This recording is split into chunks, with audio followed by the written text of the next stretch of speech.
आणि मंत्रालयाच्या जवळच विधान भवन आहे. विधान भवनात अधिवेशन सुरू आहे आणि आता अधिवेशन आजचं संपलेलं आहे.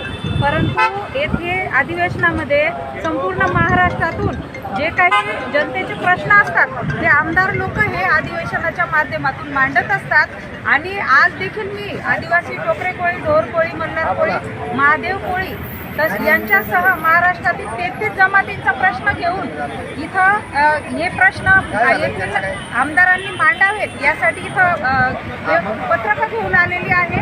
आणि येणाऱ्या प्रत्येक आमदारांना येथे मी हे पत्रक देत आहे आणि आमचा 33 जमातींचा जो अन्याय होत आहे 33 जमातींवर तो प्रश्न तुम्ही विधानसभेत अधिवेशनात मांडा ही विनंती मी त्यांना करत आहे। अनेक आमदारांनी इथं माझ्या हातातून पत्रकं घेतली, काहींनी व्यस्ततेमुळे वाहनातून त्यांनी पत्रकं घेतली नाही, परंतु अनेक जणांनी पत्रकं घेतली। त्या आमदारांना माझ्या वतीने नम्र आवाहन आहे की गेल्या 50 वर्षापासून आमच्या 33 आदिवासी ज्या जमाती आहेत त्यांच्यावर त्या वंचित आहेत शिक्षणाच्या अधिकारापासून। प्रमाणपत्र जातीचे एसटीचे प्रमाणपत्र मिळत नाही, वैधता प्रमाणपत्र मिळत नाही। त्यासाठी आमचा मोठा लढा वर्षानुवर्षापासून सुरू आहे आणि या लढ्याला व्यापक रूप तर आलेलंच आहे। अर्धं काम आमचं माननीय फडणवीस साहेबांनी तसेच एकनाथ शिंदे साहेबांनी तसेच आमदार गोपीचंद पडवळकर साहेब यांनी नागपूर हिवाळी अधिवेशनात आमच्या बाजूने मांडलं असताना